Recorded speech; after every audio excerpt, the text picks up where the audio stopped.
மோடி, அமித்ஷா சூறாவளி. ராகுலின் ஆவேசம். ஜம்முவாசி முதல்வராவாரா? காஷ்மீரில் மகுடம் யாருக்கு? கோலஹலாஸ் டிவி யூடியூப் சேனல், இது வாய்மையின் எக்காலம். வணக்கம் நண்பர்களே. ஜம்மு காஷ்மீர் சட்டப்பேரவை தேர்தலின் இறுதிக்கட்ட வாக்குப்பதிவு அக்டோபர் 1ஆம் தேதி நடைபெற்றது. ஜம்மு பகுதியில் 26 தொகுதிகளிலும், வடக்கு காஷ்மீரில் உள்ள 16 தொகுதிகளிலும் மொத்தமாக 40 தொகுதிகளில் இறுதிக்கட்ட தேர்தல் நடைபெற்றது. ரிசல்ட் இம்மாதம் 8ஆம் தேதி வெளியாகும். செப்டம்பர் 18ஆம் தேதி 24 தொகுதிகளில் நடைபெற்ற முதல்கட்ட தேர்தலில் 61.38%, செப்டம்பர் 25ஆம் தேதி 26 தொகுதிகளில் நடைபெற்ற இரண்டாம் கட்ட தேர்தலில் 57.31%, அக்டோபர் 1ஆம் தேதி நடைபெற்ற இறுதிக்கட்ட தேர்தலில் 69.65% அளவுக்கும் வாக்குப்பதிவாயின. 3 கட்ட தேர்தல்களில் மொத்தமாக 63.5% வாக்குகள் பதிவாகி உள்ளன.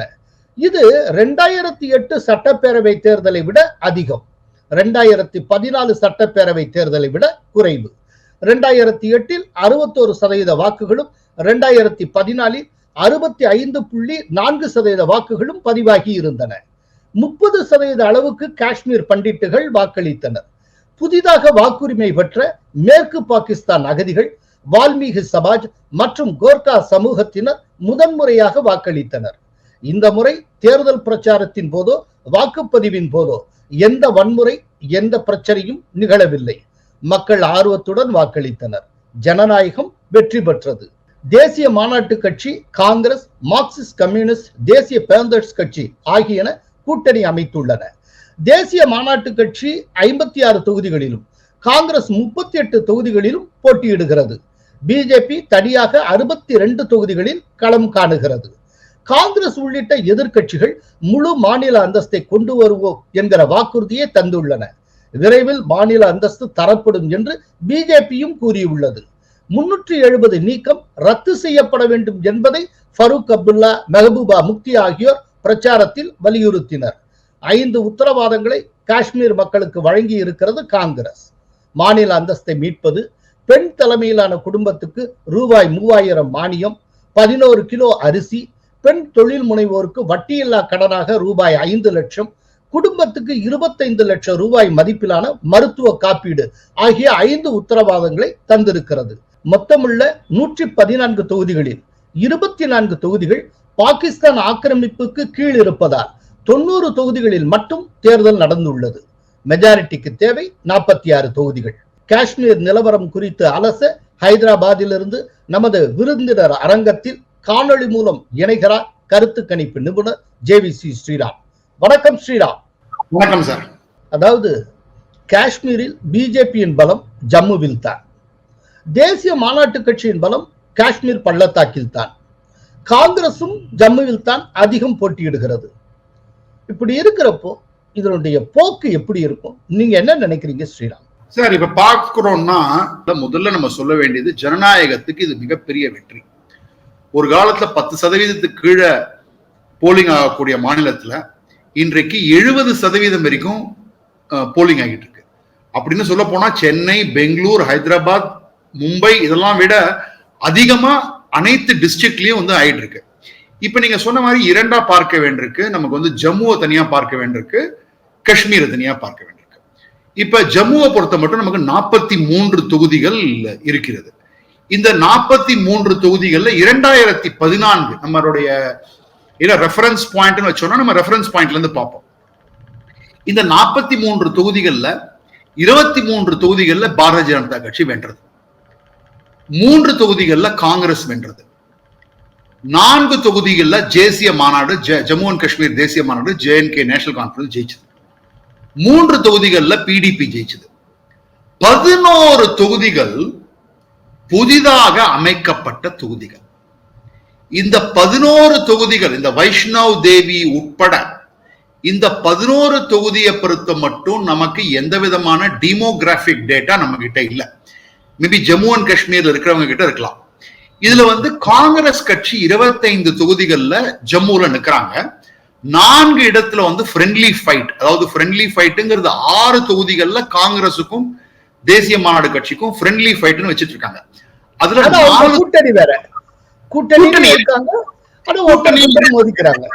கூட்டணியும் இருக்காங்க. எப்படி கணக்கு பண்றோம்னா, நீங்க 25 தொகுதிகள்ல காங்கிரஸை ஆதரித்து தேசிய மாநாடு களமிறங்கிறது. தேசிய மாநாடு ஆதரவோட 25 தொகுதிகள்ல காங்கிரஸ் களமிறங்கிறது. 4 தொகுதிகள்ல இவங்களோட பேச்சுவார்த்தை சரியா அமையாததுனால தேசிய மாநாடு கேண்டிடேட்டும் இருக்காங்க, காங்கிரஸினுடைய கேண்டிடேட்டும் இருக்காங்க. அதே மாதிரி காஷ்மீர் வேலியில பாத்தீங்கன்னா 7 தொகுதிகள்ல காங்கிரசினுடைய கேண்டிடேட் தேசிய மாநாடு கட்சியினுடைய ஆதரவோட போட்டிடுறாங்க. 2 தொகுதிகள்ல ஃப்ரெண்ட்லி ஃபைட் அப்படின்னு சொல்லிட்டு முன்னாடியே டிசைட் பண்ணிட்டாங்க. இப்ப வந்து நம்ம பார்க்க வேண்டிய முக்கியமான விஷயம் என்னன்னா, ஜம்முல இருக்கக்கூடிய இந்த 43 தொகுதிகள்ல சென்ற முறை எனக்கு தெரிந்த வரைக்கும் 28 தொகுதிகள்ல ஜெயிச்சிருந்தாங்க. நான் 23 தொகுதிகள் சொல்றேன். யாரு ஜெயிச்சிருந்தா? பாரதிய ஜனதா கட்சி. அந்த 23 தொகுதிகள் நான் சொல்ற காரணம் ஏன்னா 13 புது தொகுதிகள் டீலிமிட்டேஷன் படி பாத்தீங்கன்னா இப்ப எஸ்சி எஸ்டி எல்லாம் கொண்டு வந்து டீலிமிட்டேஷன் பண்ணிருக்காங்க. ஜம்முவை பொறுத்த மட்டும் இங்க வந்து ஒரு சில கருத்து கணிப்புகள், ஒரு சில கருத்து என்ன வருதுன்னா, பாரதிய ஜனதா கட்சி மேல கொஞ்சம் அதிருப்தி இருக்கிறது. எந்த விதமான அதிருப்தி இல்ல, டாக்ஸ் நிறைய போடுறாங்க, ஸ்மார்ட் மீட்டர்ஸ் கொண்டு வந்திருக்காங்க அப்படிங்கிற ஒரு அதிருப்தி, பண்டிட்ஸினுடைய ரீஹாபிலிட்டேஷன்லாம் சரியா ஆகல, இப்படிங்கிற ஒரு சில கருத்து நிலவுகிறது. அதே சமயத்துல ஓமர் அப்துல்லா என்ன சொல்றாரு அதை பார்ப்போம்.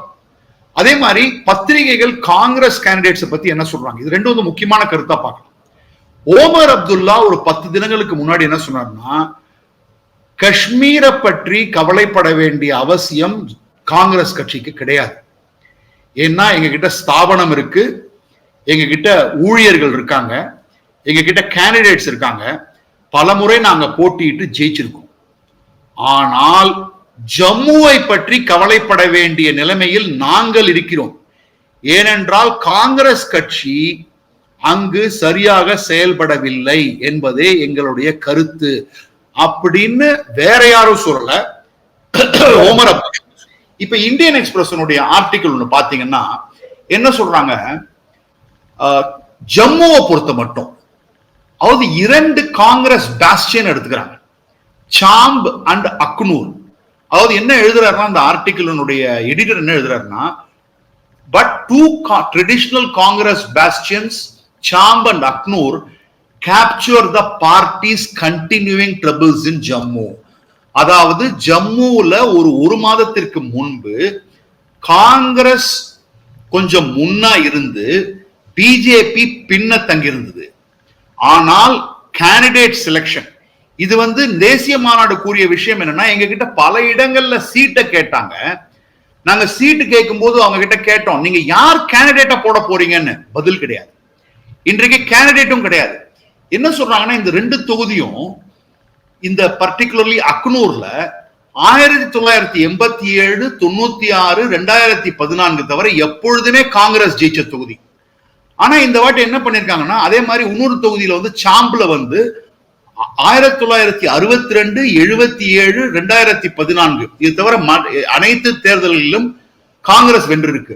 ஆனா இந்த வாட்டி என்ன பண்ணிருக்காங்கன்னா, ஃபார்மர் டெப்டி சிஎம், காங்கிரசினுடைய ஃபார்மர் டெப்டி சிஎம் தரா சந்தே ஒரு மிகப்பெரிய கடுமையான போட்டியில் இருக்கார். ஏன்னா காங்கிரசினுடைய ரெபல் கேண்டிடேட் சதீஷ் சர்மா யாரு, காங்கிரசினுடைய மிகப்பெரிய தலைவர் மதன்லால் சர்மாவுடைய மகன், 3 டைம் எம்எல்ஏ. ஆனா அந்த சீட் அவருக்கு ஒதுக்கப்படவில்லை. சதீஷ் சர்மாவே இன்னொருத்தர் கொடுத்திருக்காரு, மதன்லால் சர்மாவே இன்னொருத்தர் கொடுத்திருக்காரு. ஏன்னா அது வந்து ஒரு ரிசர்வ் தொகுதி அப்ப ஆச்சு. இப்ப ரிசர்வ் தொகுதியில இருந்து இப்ப ஜெனரல் தொகுதி ஆன அப்புறமும் சதீஷ் சர்மாக்கு கொடுக்காம அவங்களுக்கே கொடுத்ததுனால, தாராச்சந்த் கொடுத்ததுனால, இந்த மாதிரி பல இடங்கள்ல நான் சொல்லக்கூடிய விஷயம் 2 தொகுதிகள் தான். இந்த மாதிரி பல இடங்கள்ல ஜம்முல அதே மாதிரி இவர் ரெஃப்யூஜிஸ் பத்தி பேசுனது, காஷ்மீரி பண்டிட்டுக்கு பதில் ரெஃப்யூஜிஸ் பேசினார் ராகுல் காந்தி. நீங்க அதை நோட் பண்ணிருப்பீங்க பொதுக்கூட்டம். पीओके से रेफ्यूजीज आए, उनसे मनमोहन सिंह जी ने वायदा किया था, वो वायदा पूरा किया जाएगा. सॉरी, कश्मीरी पंडित्स के पर कश्मीरी पंडित से जो मनमोहन सिंह जी ने वायदा किया था वो वायदा पूरा किया जाएगा. இந்த மாதிரி பல இடங்கள்ல பல தவறுகள்ல செய்ததுனால நமக்கு வரக்கூடிய தகவல்கள், அதாவது எல்லாம் பிஞ்ச் ஆஃப் சால்ட்டோட தான் எடுத்துக்க முடியும். பிஜேபி ஒரு மாதத்திற்கு முன்னாடி எதிர்பார்த்ததை விட இப்பொழுது நன்றாகவே பர்ஃபார்ம் பண்ணி கொண்டிருக்கிறது ஜம்மு ரீஜன்ல. இது நமக்கு வரக்கூடிய முதல் தகவல்.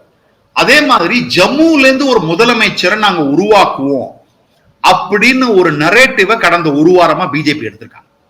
இது எந்த அளவுக்கு எடுபடாதான் நமக்கு தெரியாது. ஆனா ஒரு இந்து சீஃப் மினிஸ்டர், இந்து நம்ம சொல்லல, ஆனா நம்மளுடைய அசம்ஷன் இந்துவா தான் இருக்க முடியும். இது நாள் வரைக்கும் காஷ்மீர்ல இருந்து தான் சீஃப் மினிஸ்டர் வந்திருக்காங்க. ஈக்குவல் சரிபாதி 47-43 இருக்கிற போது ஏன் ஒரு ஜம்மு ரீஜன்ல இருந்து ஒரு முதலமைச்சர் வரக்கூடாது அப்படிங்கிற ஒரு கருத்தை பிஜேபி எடுத்து வச்சிருக்காங்க. இதற்கு எந்த விதமான ஒரு தாக்கம் ஏற்பட போறதுங்கிறது நமக்கு 8ஆம் தேதி தான் தெரிய வரும். ஏன்னா 5ஆம் தேதி எக்ஸிட் போல்ல கூட நான் அந்த அளவுக்கு சொல்ல வரல. ஆனா இன்றைக்கு இருக்கிற நிலைமைப்படி பிஜேபி ஜம்மு ரீஜன்ல நல்லா பெர்ஃபார்ம் பண்ணிக்கிட்டு இருக்காங்க அப்படிங்கிற செய்தி நமக்கு வந்துட்டு இருக்கு. ஓகே, ஜம்முல 43 தொகுதி, எஸ், காஷ்மீர் வெளியில 47. இப்போ பிஜேபி ஜெயிக்கிறதுக்கான பாசிபிலிட்டிஸ் எல்லாமே ஜம்முல மட்டும்தான் உண்டு. ஆமா, காஷ்மீர் வெளியில அநேகமா இருக்கவே இருக்காதுன்னு நினைக்கிறேன். அப்படிங்கிறப்போ இந்த 43ல அவங்க வெற்றியை மேக்சிமைஸ் பண்ணா மட்டும்தான் உண்டு. ஆமா, இப்போ அப்படின்னா இந்த 43மே ஜெயிச்சாலும் கூட பிஜேபிக்கு மெஜாரிட்டி கிடைக்காதுல்ல. அதாவது பிஜேபிக்கு மெஜாரிட்டி கிடைக்குங்கிற கூற்றை நான் முழுமையாக நிராகரிக்கிறேன். பிஜேபினால 32-33 சீட்டுக்கு மேலேயே போக முடியாது. ஏன்னா ஜம்முல இருக்கக்கூடிய 43 இடங்கள்ல ஒரு 10 இடங்கள்ல சிறுபான்மையின் அதிகமா இருக்கு. சிறுபான்மையில் அதிகமா, அதனாலதான் உங்களுக்கு நேஷனல் கான்ஃபரன்ஸ் 4 இடங்கள்லயும், பிடிபி 2 இடங்களையும் ஜெயிச்சிருக்காங்க. அவங்க 4 இடங்களையும் 2 இடங்களையும் ஜெயிக்கிறாங்கன்னா காரணம் அவங்க அந்த இடங்கள்ல கொஞ்சம் சிறுபான்மையின் அதிகமா இருக்காங்கன்னு அர்த்தம். இன்றைக்கு பிஜேபிக்கு என்ன கான்பிடன்ஸ் கொடுக்குறது? பிஜேபியினுடைய கான்பிடன்ஸ் நீங்க சொல்ற மாதிரிதான். இப்ப 47 தொகுதிகள் வேலியில இருக்கு. இந்த 47 தொகுதிகள்ல காங்கிரஸ், தேசிய மாநாடு கூட்டணியில இருக்காங்க. ஆனா இன்னொருத்தங்க கூட்டணியில இல்லைன்னா கூட நாளைக்கு ஆதரவு கண்டிப்பா கொடுக்கக்கூடிய கட்சி மெஹபூபா முஃப்தியோட கட்சி. ஏன்னா கடந்த ஒரு வருடங்களாக, ஏன்னா ஒரு வருடங்களா நான் சொல்லும் போது போன வருடம் செப்டம்பர் மாசத்துல இந்தி கூட்டணி ஆரம்பிச்சாங்கன்னு எனக்கு தெரியும். ஜூலை ஆகஸ்ட் தான் ஆரம்பிச்சாங்க. அப்பையில இருந்து மெஹபூபா முஃப்தி இந்தி கூட்டணி மீட்டிங்ல தான் அட்டெண்ட் பண்ணிருக்காங்க. அவங்க கூட்டணியில வச்சு போட்டியிடலையே தவிர ஆதரவு இந்தி கூட்டணிக்கு தான். அப்படிங்கிற பட்சத்துல நாளைக்கு 47 தொகுதிகள், 45-46 தொகுதிகள் காங்கிரஸ், தேசிய மாநாடு, பிடிபி 3 பேரும் வந்துருச்சுனாலே, நான் இண்டிபெண்டன்ட், சுயேட்சைகள், ரெபெல் இவங்களை பத்தி எல்லாம் மற்ற கட்சிகளை பத்தி பேசவே இல்லை, ஒரு நான் BJP INDI alliance government form பண்றதுக்கான வாய்ப்புகள் அதிகம் இருக்கு. இது நம்மளுடைய வாசகர்களுக்கு சொல்ல கடமைப்படும். இல்ல ஒரே ஒரு விஷயம், அதே நேரத்துல பிஜேபிக்கு ஒரு கான்பிடன்ஸ் இருக்கு, நாங்க ஆட்சி அமைப்போம் சொல்றாங்க. இப்ப பிஜேபி 30-35க்குள்ள வருதுன்னு வச்சுப்போம். இப்ப பிஜேபி ஆட்சி அமைக்கணும் அப்படின்னா அவங்களுக்கான பாசிபிலிட்டிஸ், அவங்க எங்க சுயேட்சைகளை ஒண்ணு சேர்க்கலாம்னு ஐடியா இருக்குமா? அவங்களுடைய ஸ்ட்ராட்டஜி என்னவா இருக்கும் சார்? இப்ப 2-3 விஷயம் நம்ம பார்க்க வேண்டியிருக்கு. நேற்றுக்கு நடந்த தேர்தலில் முதல் முறையாக அகதிகள் ஓட்டு போட்டிருக்காங்க. 20,000க்கு மேல அகதிகள் ஓட்டு போட்டிருக்காங்க. இந்த அகதிகள் காஷ்மீர் பண்டிட்ஸ் இல்ல, வால்மீகி, குஜர் இவங்க எல்லாம் பாகிஸ்தான்ல இருந்து, மேற்கு பாகிஸ்தான்ல இருந்து வந்தவங்க. இது வரைக்கும் அவங்களுக்கு சிட்டிசன்ஷிப் இந்தியாவுக்கு வந்திருக்கக்கூடிய அகதிகள் இந்துக்கள் பர்டிகுலர்லி பட்டியலினத்தை சேர்ந்தவர்கள், பழங்குடியினரை சேர்ந்தவர்கள், இவர்கள் அனைவருமே நேற்றைக்கு நடந்த நிறைய பேட்டிகள் பார்த்தோம்னா இவங்க எல்லாமே நான் பிஜேபி மோடினாலதான் நாங்க ஓட்டு போடுறோம், அதனால மோடிக்கு ஓட்டு போடுவோம். அதுக்காக நான் காஷ்மீர் வெளியில பிஜேபி ஜெயிக்க போகுதுன்னு சொல்ல வரல. ஒரு சில லாவ் சவுக்லயே ஜெயிக்கலான்றாங்க. அதெல்லாம் நான் அதெல்லாம் டிஸ்கவுண்ட் தான் பண்ண முடியும். அதாவது அப்படி காஷ்மீர் வேலியில ஒரு சீட்டு பிஜேபி ஜெயிச்சா கூட அது மாபெரும் வெற்றியா தான் நம்ம கன்சிடர் பண்ணணும். நிச்சயம் அது பெரிய வெற்றி. அதாவது இன்றைக்கு இருக்கிற நிலைமை என்ன? இதுவரைக்கும் ஜம்மு அண்ட் காஷ்மீர் வேலியில 10%, 12%, 13% இதுதான் நம்ம பார்த்திருக்கோம். 10% கீழே கூட நம்ம பார்த்திருக்கோம். 60% மேல போயிருக்கு first phase. Yes, second phase 60% பக்கத்துல வந்திருக்கு. இது என்ன ஒரு ரெகுலரா சவுத் இந்தியால போலாற மாதிரிலாம் சர்வசாதாரணமா போலா இருக்கு. அப்ப அந்த அளவுக்கு ஜனநாயகம் இருக்கு. பெங்கால்ல போலிங் வர மாதிரியா இருக்கு. பெங்கால் இந்த மாதிரியான பெங்கால் எடப்பாடியில வந்து நம்ம 2021 ஆச்சு. உங்களுக்கு நீங்க ஞாபகம் அந்த மாதிரி தர்மபுரி, எடப்பாடி இந்த மாதிரி நடத்தலாம். இப்ப நாம பார்க்க வேண்டிய விஷயம் என்னன்னா, பலரும் என்ன கூறுறாங்கன்னா, இது நாள் வரைக்கும் ஜனநாயகத்தை இந்தியா மீது நம்பிக்கை இல்லாமல், இந்தியாவுக்கும் எங்களுக்கும் எந்த சம்பந்தமும் கிடையாது, தனி காஷ்மீர் வேணும், பாகிஸ்தானோட சேரணும், இப்படிப்பட்டவர்கள் ஜனநாயகத்தை, அதனால இதுக்கு பின்னாடி வந்து ஒரு பேக்ரவுண்டும் இருக்கு. ஏன்னா மிலிட்டன்ஸ் வந்து பலரும் வந்து இவங்க வந்து போட்டு போக கூடாதுன்னு சொன்னாங்க அந்த காலத்துல. நீங்க ஓட்டு போட உங்களை சாவடிச்சுவோங்கிறது வந்து நிறைய விஷயங்கள் நம்ம வெளில வந்திருக்கு. துப்பாக்கி மிரட்டினாங்க. ஆமா, இன்றைக்கு இவர்கள் இல்ல ஒண்ணே ஒண்ணு நம்ம சொல்லி ஆக வேண்டாம். இப்போ 3 ஃபேஸ் முடிஞ்சிருக்கு. இந்த 3 ஃபேஸ்ல பை அண்ட் லார்ஜ் வயலன்ஸே கிடையாது. அதாவது இன்டர்நேஷனல் அப்சர்வர்ஸ் வந்து பார்த்துட்டு இப்படிப்பட்ட ஒரு தேர்தல் நடத்த முடியுமான்னு தான் சொல்லிட்டு போயிருக்காங்க. நம்ம I'm not talking about India, I'm talking about international observers from Europe and America வந்து பார்த்துட்டு போயிருக்காங்க. சொல்லியிருக்காங்க. We were invited by the Ministry of External Affairs as part of the outreach program, and so we are a group of diplomats who have joined this. You're from? I'm from South Africa.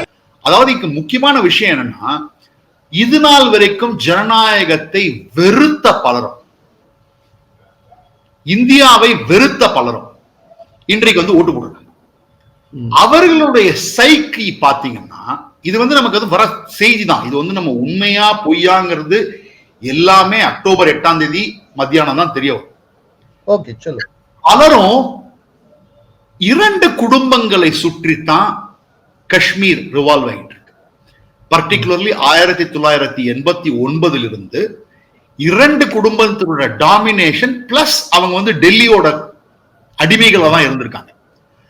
அதனால பலரும் இந்த புதிதா வாக்களிக்கக்கூடிய மக்கள் national கான்ஃபரன்ஸுக்கு எதிராகவும் மெஹபூபா முஃப்திக்கு எதிராகவும் வாக்களிக்க தயாராக இருக்கிறார் என்பது ஒரு தகவல் வருது. இது எந்த அளவுக்கு உண்மையா போகுதுன்னு நம்ம பார்க்கணும். அதே சமயத்துல எக்கச்சக்கமான சுயேட்சைகள் நிற்கிறாங்க. நான் சுயேட்சைகள்னு சொன்னீங்கன்னா ஒரு 3 வார்டு 4 வார்டுல டாமினன்ஸ் இருக்கக்கூடியவங்க.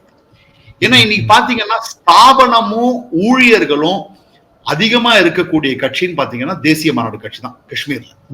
ஆனா அந்த ஸ்தாபனத்தையும் ஊழியர்களையும் மீறி தீஹார் ஜெயில உட்கார்ந்து உங்களுக்கு வந்து ஓமர் அப்துல்லாவை தோற்கடித்தவர் இன்ஜினியர். இன்னைக்கு வந்து அவர் வந்து ஒரு பார்லிமெண்ட் எலெக்ஷன்ல ஜெயிக்கணும்னா, ஒரு சுயேட்சையா ஜெயிக்கணும்னா ரொம்ப ரொம்ப கஷ்டம். 2 லட்சம் வாக்குகள் வித்தியாசத்துல ஜெயிச்ச. சோ அத நம்ம இந்த வாட்டி வந்து அவர் வந்து ரிலீஸ் பண்ணி விட்டுருக்காங்க. ஓகே, சோ அவர் வந்து எந்த விதமான தாக்கத்தை ஏற்படுத்த போறார். அதே மாதிரி வந்து உங்களுக்கு சாஜித் லோன் அந்த மாதிரி மற்றவர்கள்லாம். ஏன்னா இது ஓமர் அப்துல்லாவினுடைய 2 சீட்டுகளுமே டேஞ்சர் தான் சார் சொல்றாங்க. ஓமர் அப்துல்லாக்கு இன்றைக்கு ஒரு சேஃபான சீட்டு கிடையாது. மெஹபூபா முஃப்தி போட்டியிடல. இதெல்லாம் நம்ம வந்து வாசகர்களுக்கு நம்ம தெரிவிக்க வேண்டிய முக்கியமான விஷயம். அதனால பாரதிய ஜனதா கட்சியை பொறுத்த மட்டும் ஆட்சி அமைக்கிறாங்களா இல்லையான்னு தெரியாது. ஒரு தொங்கு சோட்ட சபை வந்தா கூட, ஒரு 28ல இருந்து 30 தொகுதி அவங்க ஜெயிச்சா கூட, அது கூட பிஜேபியோட வெற்றியை தான் பார்க்கலாம். இன்னைக்கு இன்ஜினியர் கூட என்ன சொல்றாரு, என்னுடைய முதல் எதிரி பிஜேபி, அது ஒரு கூற்றா கூட வைக்கலாம். 2வது எனக்கு வந்து அப்துல்லா அண்ட் முஃப்தி முகமது. அதுக்கப்புறம் ஒரு பிரஸ்ல கேட்கறாங்க, ஒருவேளை நீங்க வந்து மோடியினோட டீல் பண்ணி தான் ஆகணும், பிஜேபியோட டீல் பண்ணதான் ஆகணும் ஒரு கட்டாயம் வந்தா என்ன பண்ணுவீங்க? பண்ண வேண்டிய சூழ்நிலை வந்தா பண்றதுக்கு யோசிப்போம் அப்படின்றாங்க. அப்படின்னா எந்த டோரையும் க்ளோஸ் பண்ணி வைக்கல. இது நம்ம ரொம்ப முக்கியமான விஷயத்தை நம்ம பார்க்க வேண்டியிருக்கு. ஏன்னா engineer is not closing all the doors. அதே மாதிரி 1.4 கோடி மக்களுக்கு சொந்தமான காஷ்மீர் இன்றைக்கு 140 கோடி மக்களுக்கு சொந்தமானது. காஷ்மீர் பண்டிட்ஸுக்கு பெருசா ஒண்ணும் பிஜேபி செய்யல. காஷ்மீர் பண்டிட்ஸ தங்களது வாக்குகளுக்காக பிஜேபி பயன்படுத்திக் கொள்ளுகிறதுன்னு ராகுல் காந்தி அங்க வெளிப்படையாக குற்றம் சாட்டி பிரச்சாரம் செய்திருக்கிறார். அதுக்கு ஏதாவது டிராக்ஷன் இருக்கா? அது என்ன நடந்துட்டு? காஷ்மீர் பண்டிட்டுக்கு செய்யலங்கிறது, காஷ்மீர் பண்டிட்டுகளை இன்னும் காஷ்மீர்ல வந்து ரிவர்ஸ் மைக்ரேஷன் பண்ண வைக்கலங்கிறது உண்மை. அதற்கு காரணம் பலமுறை இருக்கு. ஏன்னா இன்னும் சேஃப் செக்யூர் அட்மாஸ்பியர் அங்க வரலங்கிறது தான் பிஜேபியுடைய கூற்று. அரசாங்கத்துக்கிட்ட பேசுனீங்கன்னா, நீங்க அரசாங்கத்தில் இருக்கக்கூடிய எந்த தலைவர்கிட்ட பேசினாலும், நானே ஒரு வாட்டி கிஷன் ரெட்டி கிட்ட கேட்டிருக்கேன். கிஷன் ரெட்டி தான் இப்ப இன்சார்ஜ். ஒரு வாட்டி கேட்டு அப்ப சொல்ற உண்மை இட்ஸ் நாட் ரெடி. காஷ்மீர்ல போய் நம்ம காஷ்மீர் பண்டிட்டை வந்து நம்ம வந்து ஒரு 1000 ஃபேமிலியை கொண்டு போய் வச்சோம்னா கண்டிப்பாக அவர்களுக்கு ஒன்னும் ஆகாதுன்னு சொல்லக்கூடிய எதா ஆச்சுன்னா, இதே மீடியா, இதே எதிர்கட்சிகள் என்ன சொல்லுவாங்க?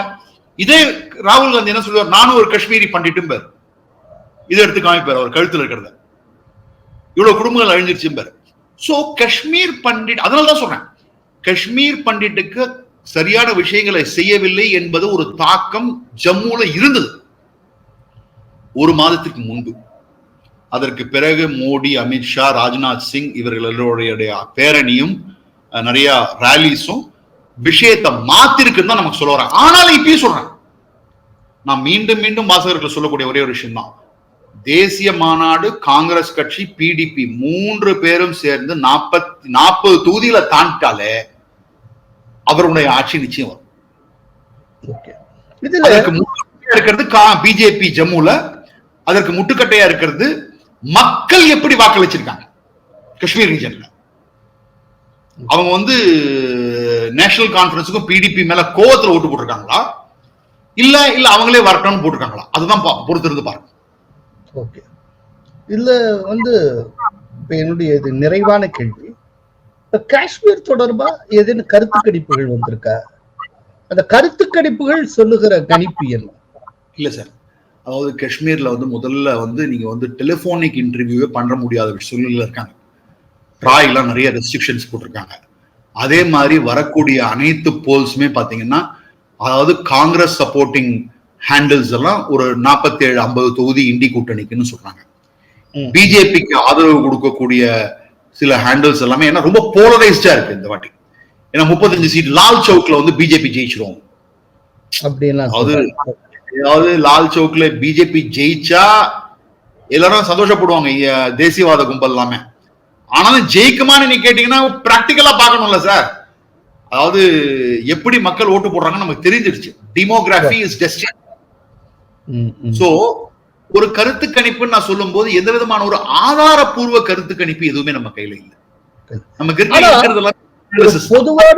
ஒரு பொதுவான புரிதல்ல ஜம்மு சைடு பெருவாரியா பிஜேபி ஜெயிக்கும், காஷ்மீர் சைடு பெருவாரியா காங்கிரஸ் கூட்டணி ஜெயிக்கும் அப்படின்னு அங்கத்தான் ஒரு கேள்விக்குரிய அமைதி.